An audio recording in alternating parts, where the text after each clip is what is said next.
بسم اللہ الرحمن الرحیم۔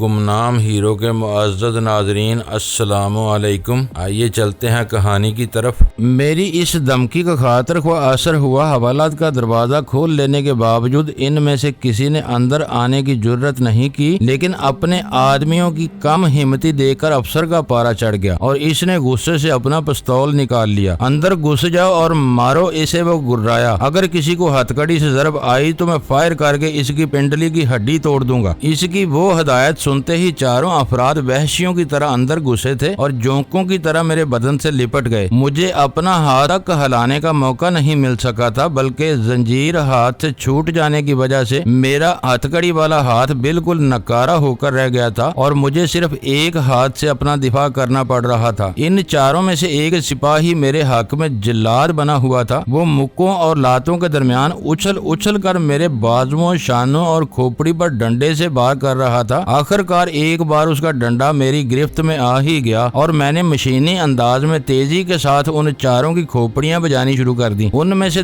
دو چیخیں مارتے ہوئے مجھ سے دور بھاگ گئے۔ تیسرے نے ہتھکڑی کی زنجیر پکڑ کر پوری قوت سے جھٹکا دے کر مجھے نیچے گرا دیا۔ سنبھلنے کی ناکام کوشش میں میرا ہاتھ آیا ہوا واحد ہتھیار بھی میری گرفت سے نکل گیا اور وہ چاروں ایک بار پھر مجھ پر ٹوٹ پڑے۔ اکیلے آدمی پر چار سرماؤں کی یلغار کو سہنا آسان کام نہیں تھا۔ پیٹ در پہ مکوں اور چہرے پر پڑنے والی دوسری ضربات نے آنن فانن میں مجھے اپنے دفاع پر مجبور کر دیا۔ میں نے گھٹنے سمیٹ کر پوری قوت سے اپنے سینے سے لگا لیے اور چہرہ دونوں ہاتھوں میں چھپا لیا۔ مجھے یقین ہو گیا تھا کہ وہ جنونی تھکے بغیر مجھ پر طاقت آزمائی کا سلسلہ ترک نہیں کریں گے۔ یہ کیا تماشا ہو رہا ہے؟ ان چاروں کے پھولے ہوئے سانسوں کے درمیان اچانک ایک نئی درشت اور تحکمانہ آواز گونجی۔ اس آواز میں نہ جانے کیا تاثیر تھی کہ میری مشکل آسان ہو گئی اور وہ چاروں مجھے چھوڑ کر تیزی سے الگ ہو گئے۔ سر، یہ بدماش ہیروئن کے سمگلر کے گروہ کا کارندہ ہے۔ ہم نے ایک مخبر کی اطلاع پر اسے ہیروئن کے ایک وزنی پیکٹ کے ساتھ اولڈ کلفٹن سے رنگے ہاتھوں گرفتار کیا ہے۔ افسر کی بکھلائی ہوئی آواز سنائی دی۔ میں نے پوچھا تھا کہ حوالات میں کیا ہو رہا ہے؟ نئی آواز میں بلا کی کاٹ پیدا ہو گئی۔ ملزم کے ساتھ کون سے ضابطے کے تحت کشتی لڑی جا رہی ہے؟ میں نے اپنی انگلیوں کے درمیان خفیف سی جریاں پیدا کر کے نئی صورتحال کا جائزہ لیا تو وہ خاصی دلچسپ نظر آئی۔ مجھے مارنے والے مجرموں کی طرح سہمے ہوئے حوالات میں ایک طرف کھڑے ہوئے تھے اور باہر ان کے افسر کے پاس سیاہ سوٹ اور بے داغ سفید قمیض میں ملبوس ایک نیا شخص کھڑا ہوا تھا، جس کی کنپٹیوں کے سفید بالوں نے سنہری فریم کے ہلکے عدسوں والی اینک سے مل کر اس کی وجاہت میں چار چاند لگا دیے تھے۔ اس کا ایک ساتھی بھی تھا سر۔ افسر کے ماضی کے سیگے نے مجھے چونکا دیا۔ وہ ہکلاتے ہوئے انداز میں بتا رہا تھا، اسے میں بیان کے لیے اپنے کمرے میں لے گیا تھا۔ اسے وہاں بند کر کے میں انسپیکٹر مہدی سے مشورہ کرنے کے لیے چند منٹ کے لیے باہر آیا تو وہ اتنی سی دیر میں میز پر کرسیاں رکھ کر روشن دان کے ذریعے فرار ہو گیا۔ سب طرف دیکھ بھال کر لینے کے باوجود اس کا کہیں سراغ نہیں مل سکا۔ اس سے اسی کے بارے میں پوچھ گچھ ہو رہی تھی۔ اس انکشاف پر میری کھوپڑی بک سے اڑ گئی۔ سراج بہت چلاک اور مکار نکلا تھا کہ تخلیے میں فون کرنے کی مہلت طلب کر کے ان لالچی افسروں کی تحویل سے فرار ہو گیا تھا۔ جب بھی وہ لوگ اپنے لاکھوں کے نقصان پر بنا کر میرے اوپر ٹوٹ پڑے تھے، ان کے نزدیک تو ہاتھ آئی ہوئی سونے کی چڑیا اڑ گئی تھی، جس کا کسی نہ کسی سے انتقام لینا ضروری تھا، اور اس وقت میں ہی ان کا بے بس و لاچار قیدی تھا، اس لیے سارا نزلہ مجھ پر گرا تھا۔ آنے والا ان لوگوں کا ہم نوا نہیں تھا۔ مجھے موہوم سی امید تھی کہ کہیں وہی ریٹائرڈ کافر ستادہ ڈپٹی کلیکٹر نہ ہو، اسی لیے میں نے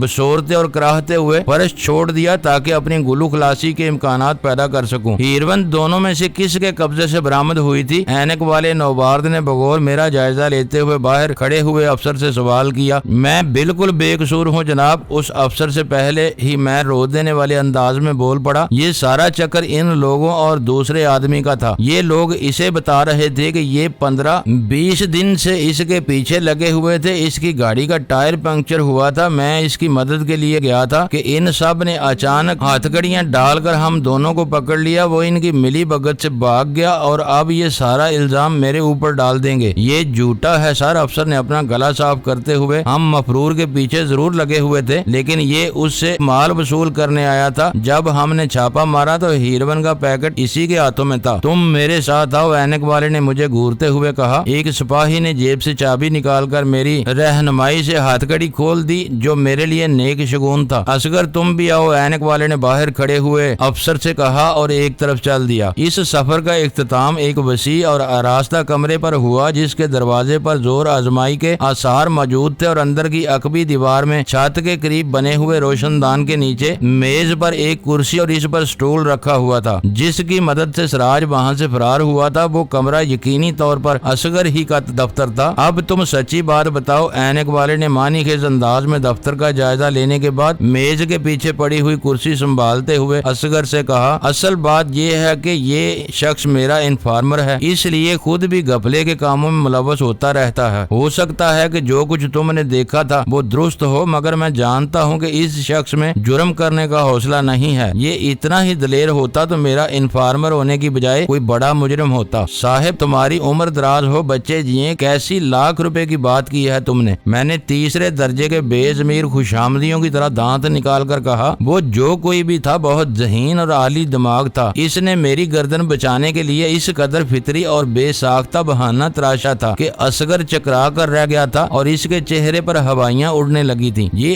آپ کا انفارمر ہی ہے تو مجھے چند سیکنڈ کے لیے اس سے علیحدگی میں بات کرنے کا موقع دیجیے، پھر میں سب کچھ منوان بتا دوں گا۔ اصغر نے گگیاتے ہوئے التجا کی، ایسی کس رازداری کی ضرورت پڑ گئی؟ میرے سامنے بات کرو، اینک والے نے خشک لہجے میں کہا۔ وہ مرتبے میں اصغر سے بہت بالا نظر آ رہا تھا۔ یہ بات ذہن میں رکھنا کہ میں تمہیں ضابطے کی کسی کارروائی سے نہیں روک رہا ہوں۔ تم چاہو تو روزنامچے میں ذکر کر سکتے ہو کہ تم نے اپنے چھاپے میں میرے انفارمر کو بھی رنگے ہاتھوں گرفتار کیا تھا اور بعد میں میری ذاتی مداخلت پر اسے رہا کر دیا۔ نہیں سر، اصغر اس طنز پر بلبلا کر بولا، میں اتنا نمک حرام نہیں ہوں، آپ میرے محسن ہیں۔ آج آپ ہی کی وجہ سے اس کرسی پر نظر آ رہا ہوں، ورنہ کب کا معطل کر دیا گیا ہوتا۔ اور دراصل مجھے آپ کے انفارمر سے ایک بہت ہی خاص ذاتی بات کرنی ہے۔ میں اسی کمرے کے ایک گوشے میں اس سے بات کر لوں گا، میرے پاس زیادہ وقت نہیں ہے، جلدی بات کرو، اینک والا ناگواری کے ساتھ بولا۔ اصغر میرے کندھے پر ہاتھ رکھ کر مجھے اسی کمرے کے ایک گوشے میں لے گیا اور برائی ہوئی خوشامدانہ آواز میں بولا، مجھے معاف کر دو میرے باپ، چاہو تو بعد میں آ کر اپنی مرمت کے جواب میں میرے سر پر جوتے مار لینا، مگر صاحب کو یہ نہ بتانا کہ میں سراج سے سودے بازی کر رہا تھا یا اسے فون کرانے کے لیے حوالہ سے نکال کر اپنے دفتر میں لایا تھا۔ وہ بڑی مضحکہ خیز صورتحال تھی۔ جو شخص فرعون بنا ہوا کچھ دیر قبل میری ٹھکائی کرا رہا تھا، وہ اس وقت میرے سامنے کسی مجبور اور معذور آدمی کی طرح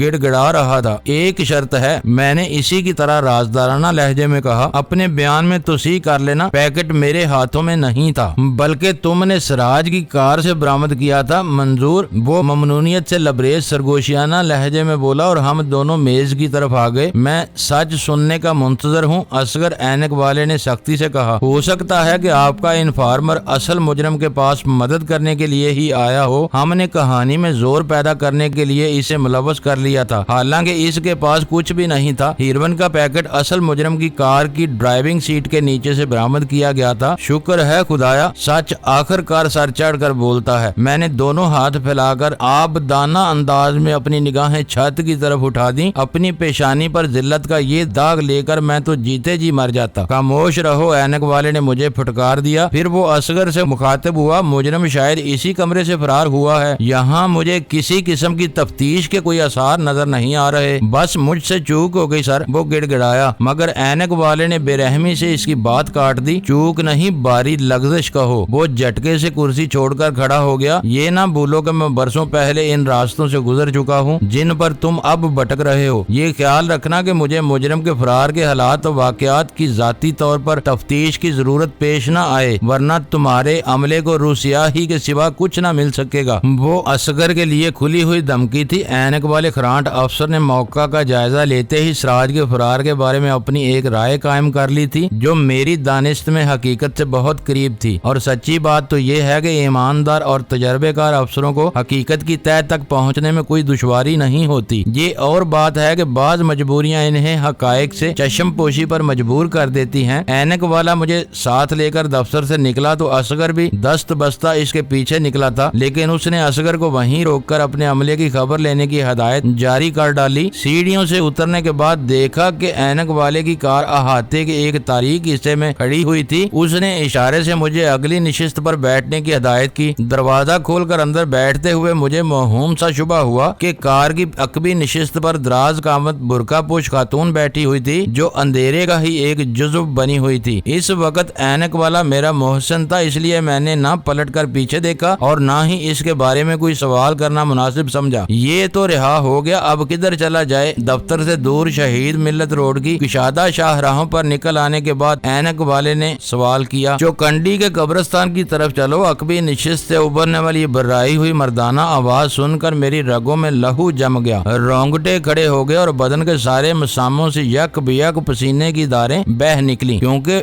درد و اذیت کی شدت کے باوجود وہ آواز میں لاکھوں میں پہچان سکتا تھا۔ یہ وہی ہے جس کی مجھے تلاش تھی۔ بولنے والے نے دوسرے فقرے میں اپنی بات مکمل کی۔ دلدار آگا مرا نہیں تھا بلکہ زندہ تھا اور اپنی کسی ناقابل یقین حکمت عملی کے ذریعے اس وقت مجھے اپنا قیدی بنا لینے میں کامیاب ہو چکا تھا۔ میری آنکھوں کے سامنے تاریکی کے گنجان دائرے رقص کرنے لگے۔ صورتحال کے اس ناقابل یقین موڑ پر مجھے اپنا ذہن معاف ہوتا ہوا محسوس ہو رہا تھا۔ اپنے جس ازلی حریف اور دشمن کو میں اپنی دانست میں مردہ تصور کر رہا تھا، وہ میرے محسن کے روپ میں سامنے آ کر ایک بار پھر مجھے زیر کر چکا تھا اور اس بار اس سے گلو خلاصی محال نظر آ رہی تھی۔ ڈی ڈی صبح سے کہاں رپوش تھا؟ اسے کیسے علم ہوا کہ میں ایکسائز والوں کے حوالات میں قید تھا؟ وہ اینک والا افسر کون تھا جسے میں سینڈو کا بھیجا ہوا اپنا ہمدرد تصور کر رہا تھا لیکن وہ ڈی ڈی کا غلام ثابت ہو رہا تھا؟ یہ سب سوالات ایسے تھے جن کا میرے پاس کوئی جواب نہیں تھا، اور جو شخص عقل کو معاف کر دینے والے ان سوالات کے جوابات دے سکتا تھا وہ برقع اوڑے پچھلی سیٹ پر میری گات لگائے بیٹھا تھا۔ آنے والے لمحات میرے لیے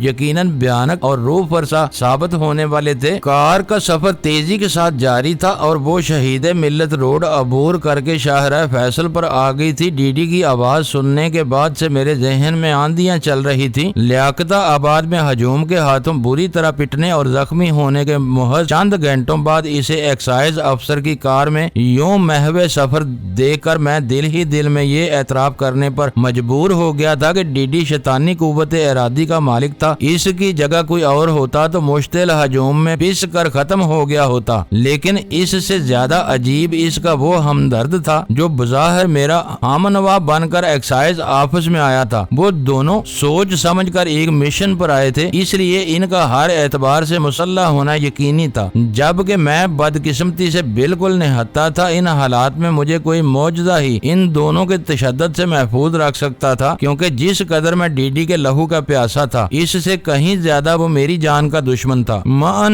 میرے ذہن میں آیا کہ وہ لوگ مجھے چوکھنڈی کے ویرانے میں لے جا رہے ہیں۔ اصولاً ڈی ڈی کو پہلا موقع ملتے ہی مجھے موت کے گھاٹ اتار دینا چاہیے تھا، لیکن اس نے مجھے زندہ رکھا ہوا تھا، جس کا مطلب تھا کہ وہ مجھے ہلاک کرنے کے لیے میری زبان سے ایسی کوئی بات اگلوانا چاہتا تھا جو اس کے لیے بہت زیادہ اہمیت رکھتی تھی۔ میں ابھی تک کچھ نہیں سمجھ سکا کہ یہ کیا ہو رہا ہے اور تم کون ہو؟ طویل توقف کے بعد آخر کار میں نے کار ڈرائیو کرنے والے کو مخاطب کر ہی لیا۔ وہ ڈی ڈی کا دوست تھا، اس لیے میرا دوست ہرگز نہیں ہو سکتا تھا، اس لیے اس کے ساتھ ادب یا احترام سے پیش آنے کی کوئی ضرورت باقی نہیں رہ گئی تھی۔ میرے بارے میں تمہارا اندازہ کیا ہے؟ اینک والے نے زہریلی ہنسی کے ساتھ سوال کیا۔ میں تمہیں اسرار رضوی سمجھ رہا تھا، میں نے اس اعتراف میں کوئی برائی نہیں سمجھی۔ بہتر ہوگا کہ یہی سمجھتے رہو، وہ کاٹدار لہجے میں بولا، کیونکہ میں اسرار ہی ہوں، لیکن تمہیں تو ریٹا یا سینڈو نے میری مدد کے لیے بھیجا ہوگا۔ اس کے جواب سے میری حیرت بڑھ گئی تھی۔ وہ دونوں تم کو central excise and land customs کی حراست سے آزاد کرانا چاہتے تھے اور تم نے دیکھا کہ میں کتنی آسانی کے ساتھ تمہیں وہاں سے نکال لایا، لیکن اب کہاں جا رہے ہو؟ اور یہ ڈی ڈی تمہاری کار میں کہاں سے آ گیا؟ دلدار میرا جگری دوست اور شیر کا بچہ ہے، یہ آج ایک مشتعل ہجوم میں گر گیا تھا۔ اس کی ایک کلائی، بازو اور پنڈلی کی ہڈیاں ٹوٹ چکی ہیں، بدن بھی جگہ جگہ سے لہو لہان ہے، لیکن اتنی ابتر حالت ہونے کے باوجود یہ عظیم انسان محض اپنی قوت ارادی کے سہارے چل کر لیاقتہ آباد سے باتھ آئی لینڈ میں میرے گھر پہنچا تھا اور ڈریسنگ کے بعد وہیں آرام کر رہا تھا۔ ابھی تمہارا نام سنا تو اس نے پھر بستر چھوڑ دیا۔ مزے کی بات یہ ہے کہ اس بار تم نے اپنی موت کو خود ہی للکارا ہے۔ آخر تم ریٹا کے ذریعے مجھ سے ملنے پر کیوں مصر تھے؟ شاید تمہیں اندازہ نہ ہو کہ اس طرح تم نے اپنے تابوت میں پہلی کیل خود ٹھونکی تھی اور آخری کیل دلدار آگا لگائے گا۔ اس کا مطلب ہے کہ کی کلب کی رکنیت اور ریٹا کی دوستی کے ساتھ ہی تمہاری دلدار آگا آغا سے بھی دوستی ہے۔ صرف دوستی نہیں احمق آدمی، جاز فارماسیوٹیکل میں ہم دونوں پارٹنر ہیں، اس سے حاصل ہونے والی خطیر منافع میں برابر کے حصے دار ہوں۔ جس طرح جہانگیر تمہارا دوست ہے، اسی طرح میں دلدار آغا کا دوست ہوں۔ ہم دونوں کا اسکول اور کالج کے زمانے سے پرانا ساتھ ہے اور ہم دونوں ہی اپنے اپنے شعبوں میں کامیاب رہے ہیں۔ میں شہر میں کی کلب کے بارے میں اڑتی اڑتی خبریں سنتا رہا، پھر جب دلدار کو معلوم ہوا کہ وہ مافیا والوں کا اڈا ہے تو میں نے کسی نہ کسی طرح وہاں رسائی حاصل کر لی۔ پچھلی رات تم نے دلدار کے گھر میں تباہی پھیلائی تو یہ جنون کے عالم میں پجیرو لے کر میرے ہی پاس آیا تھا۔ اسے شبہ تھا کہ ڈینی شہر میں آ گیا ہے، غصے سے اس کا ذہنی توازن بگڑا ہوا تھا اور یہ پورے شہر کو آگ اور خون میں نہلانے پر تلا ہوا تھا۔ یہ میرے روکنے کے باوجود نہیں روکا اور میں اپنے دل سے بوجھ اتارنے کے لیے صبح ہی صبح دفتر کے بجائے کی کلب چلا گیا اور ریٹا کو وہاں بلا لیا۔ وہ بہت دلکش عورت ہے، شاید میں شام تک اسی کے ساتھ رہتا، مگر دوپہر کو شہر میں ہونے والے فسادات کی خبر ملی۔ پھر میری بیوی کا فون آیا کہ دلدار زخموں سے چور حالت میں میرے گھر پہنچا ہے۔ میں کسی کو کچھ بھی بتائے بغیر اسی وقت گھر کے لیے روانہ ہو گیا۔ جہانگیر پر تشدد کے بارے میں دلدار مجھے بتا چکا تھا۔ پھر آج صبح کی ملاقات میں ریٹا نے اپنی پڑوسن سلمہ کے شوہر جہانگیر پر تشدد اور اپنی رات خراب ہونے کی کہانی سنائی تو مجھے دنیا کے مختصر ہونے کا پورا یقین آ گیا۔ میرے لیے یہ اندازہ لگانا دشوار نہیں تھا کہ ریٹا ڈینی کے دوست جہانگیر کی بیوی کی سہیلی ہے۔ پھر جب اس نے رات کو دوبارہ مجھے کسی سے ملنے کے لیے بلوایا تو میرا ماتھا ٹھنکا۔ میں مقررہ وقت پر وہاں پہنچا تو اس نے مجھے بتایا کہ وہ جہانگیر کے ایک عزیز دوست کو مجھ سے ملوانا چاہتی تھی، جو تھوڑی دیر قبل اولڈ کلفٹن کے علاقے میں سینٹرل ایکسائز والوں کے ہاتھوں پکڑا گیا ہے۔ تمہارے گرد حالات کا مضبوط جال بن رہا تھا۔ ریٹا نے مجھ سے فرمائش کی کہ میں ہر قیمت پر تمہیں اپنے محکمے کی قید سے نجات دلاؤں۔ میں نے دلدار کو اپنے شبہات سے آگاہ کیا تو وہ اپنی ابتر حالت کے باوجود میرے ساتھ آنے پر اڑ گیا اور میں کلب سے واپسی پر اسے ساتھ لیتا ہوا اپنے دفتر پہنچ گیا۔ اب تم کسی بھی طرح ڈینی ہونے سے انکار نہیں کر سکتے، لیکن تمہارا اور دلدار کا حساب کتاب شروع ہونے سے پہلے میں یہ ضرور جاننا چاہوں گا کہ ریٹا کی معرفت تم مجھ سے کیوں ملنا چاہ رہے تھے؟ شامت اور حماقت کہہ لو، میں نے اپنے پے در پہ غلطیوں پر ندامت محسوس کرتے ہوئے کہا۔ مجھے کیا پتا تھا کہ تم خود جاز فارماسیوٹیکل کے برابر کے حصہ دار ہو۔ تم ریٹا کے اعتماد کے ایک اہم سرکاری افسر تھے، اس لیے تمہارے ذریعے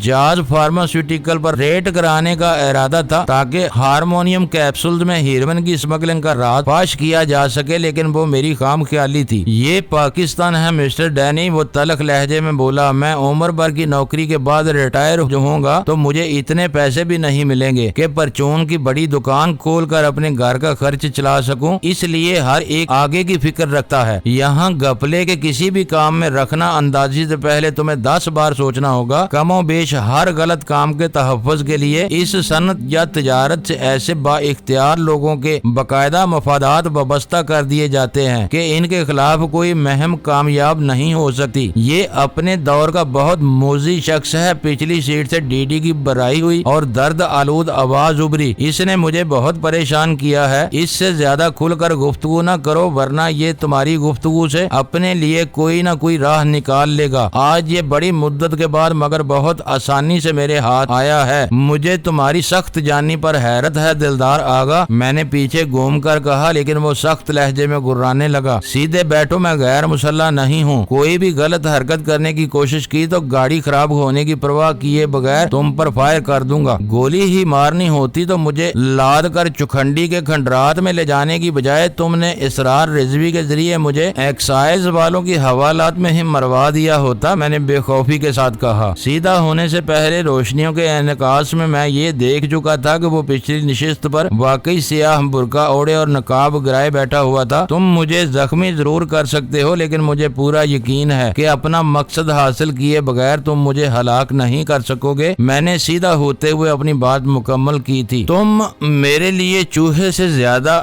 بے وقت اور چونٹی سے زیادہ حقیر ہو۔ میں جب چاہوں تمہیں اپنی ایڑیوں میں مسل سکتا ہوں، متعلق لہجے میں بولا۔ ریٹا سے تمہاری کیسے مراسم ہے؟ وہ تمہیں کی کلب میں کس طرح بلا سکتی تھی؟ وہ تو مافیا والوں کا اڈا ہے، وہاں صرف ممبروں کو ہی داخلے کی اجازت ملتی ہے۔ قدرے توقف کے بعد اسرار نے سوال کیا۔ ریٹا کو میں نے خود ہی ہدایت کی تھی کہ وہ اسرار سے یہ ذکر نہ کرے کہ میرا کی کلب سے بھی کوئی تعلق ہے، اس لیے وہ بڑی چالاکی سے وہ اہم سوال دریافت کرنا چاہ رہا تھا جس کے جواب پر اس کے آئندہ رویے کا انحصار ہو سکتا تھا۔ وہ دونوں اندازہ لگانا چاہ رہے تھے کہ اس وقت شہر میں میرا کوئی حمایتی تو نہیں ہے۔ مافیا والوں کے کی کلب میں شی کے ایک نمک خوار کا کیا کام تھا؟ میں نے الٹا اسی سے سوال کر ڈالا۔ یا تم بیک وقت شی اور مافیا والوں کو ڈبل کراس کر رہے ہو؟ اہم اور با اختیار افسروں کی خوشنودی کی ہر ایک کو ضرورت ہوتی ہے۔ اس کے لہجے میں ہلکا سا تکبر پیدا ہو گیا تھا۔ انہوں نے مجھے کبھی نہیں بتایا کہ وہ کلب مافیا والوں کی ملکیت ہے۔ یہ راز میں نے اپنے ذریعے سے دریافت کیا ہے۔ اسی طرح میرا شی سے بھی کوئی تعلق نہیں ہے، صرف دلدار سے دوستی ہے اور میں اسی ناطے سے کلب کی خبریں اسے پہنچاتا رہتا ہوں۔ جاز فارماسیوٹیکل سے آگے میرا کہیں کوئی مفاد نہیں ہے۔ شی کا اصل مفاد وہی ہے، وہیں سے ہارمونیم کیپسولز کی آڑ میں مردانہ ہارمونز کی دوا کی بجائے ہیروئن باہر کے ملکوں کو اسمگل کی جاتی ہے۔ میں نے کہا شی کا تعلق اتنا تلق ہے کہ وہ میری فیکٹری کو بہترین قسم کی ہیروئن قیمت لے کر فراہم کرتی ہے۔ اس سے آگے سارا بزنس ہماری اپنی شبابدید کے مطابق چلتا ہے۔ میں احتجاجیہ انداز میں ہنس پڑا۔ تم ایک مصروف افسر ہو، دفتر سے وقت ملتا ہے تو ریٹا کی زلفوں کا سایہ تمہیں کی کلب لے جاتا ہے۔ فیکٹری کے سیاہ سفید کا مالک دلدار آگا ہے۔ تم کیا جانو کہ یہ باہر کی کھلی منڈی سے صحیح دام لینے کی بجائے اپنے غیر ملکی آقاؤں کو رعایتی نرخ پر ہیروئن سپلائی کرتا ہو؟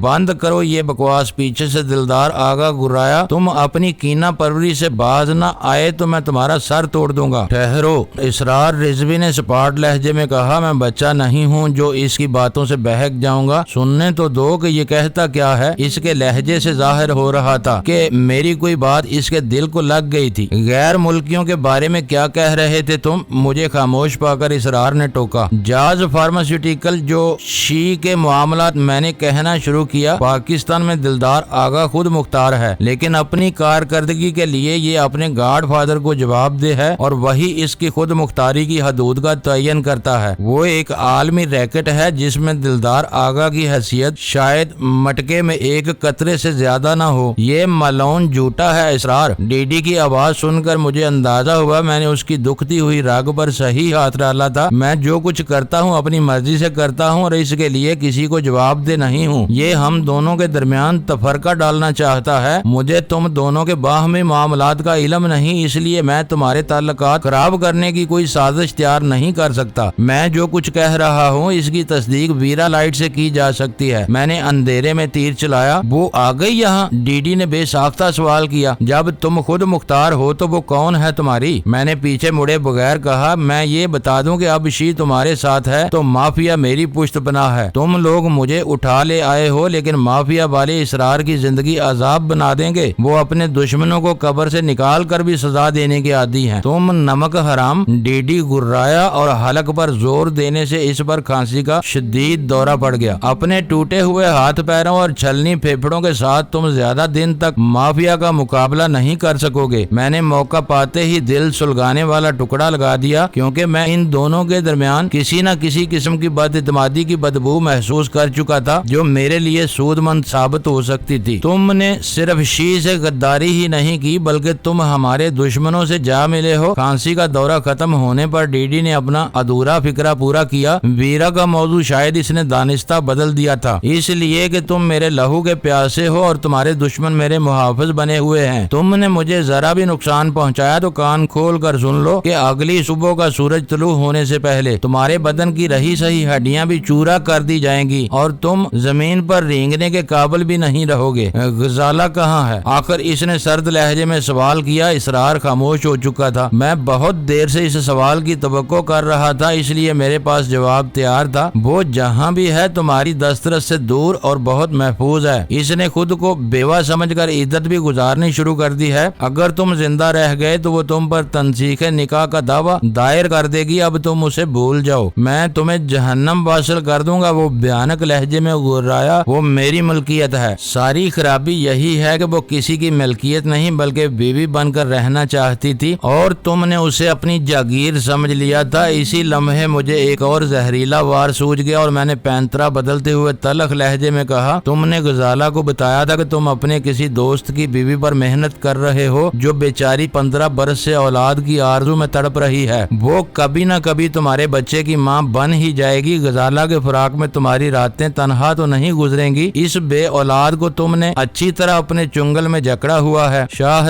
فیصل پر کار کی رفتار یک بیک بہت تیز ہو گئی، مگر اسرار نے زبان نہیں کھولی۔ اس کے بارے میں ریٹا نے جو کچھ بتایا تھا میں نے وہی سب غزالہ کے حوالے سے دوہرا کر ان دونوں کے درمیان بدگمانیوں کا سب سے عمدہ بیج بو دیا تھا، کیونکہ اسرار واقعی 15 برس سے لاولد تھا۔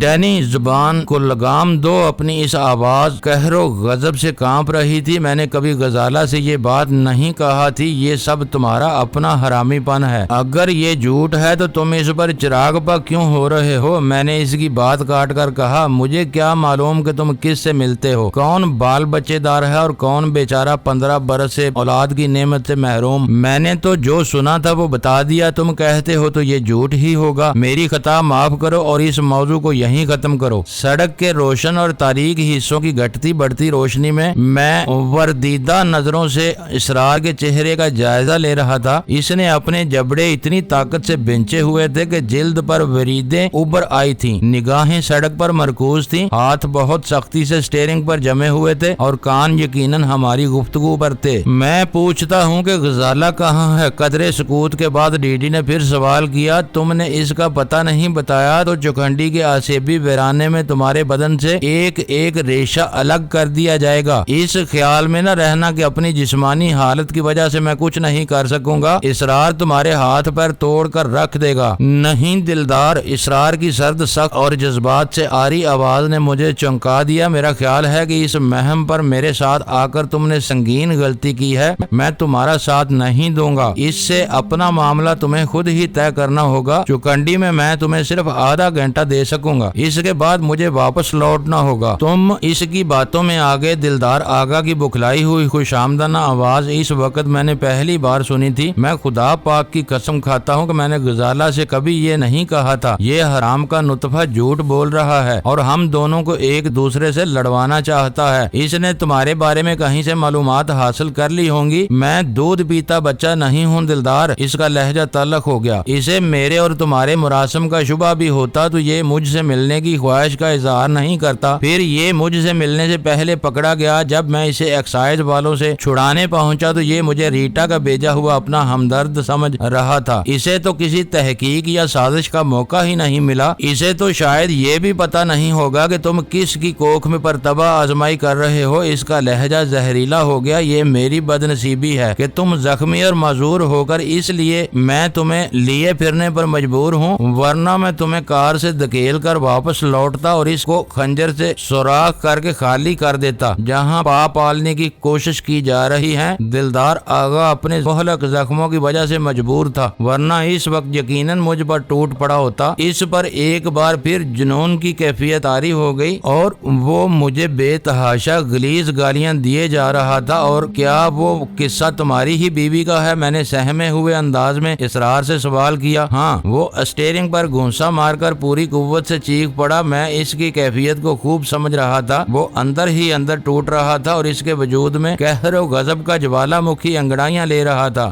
روئے زمین پر عورت کی خاطر جتنے خون ہو چکے تھے اتنے کسی اور واحد سبب سے نہیں ہوئے تھے۔ اور پھر اسرار رضوی ایک مشرقی مرد تھا۔ اس معاملے میں مشرقی مرد تو آنن فانن میں آدم خور درندے بن جاتے ہیں۔ اسرار کو بس ایک اور ہلکی سی چوٹ کی ضرورت تھی، پھر وہ میرے ہاتھوں میں کھلونا بن کر رہ جاتا، اور اسی لیے میں نے اسے مخاطب بھی کیا تھا۔ معزز ناظرین، لائک کریں، شیئر کریں اور کمنٹس باکس میں پاک آرمی زندہ باد، پاکستان پائندہ باد کا نعرہ ضرور درج کر کے اپنے ملک پر فخر کریں اور پاکستان کی بنیادیں مضبوط کرنے میں اپنا کردار ادا کریں۔ ویڈیو دیکھنے کا شکریہ۔ معزز ناظرین، اپنا خیال رکھیے گا اور ہمارے چینل کا بھی۔ ISI پاک آرمی زندہ باد، پاکستان پائندہ باد۔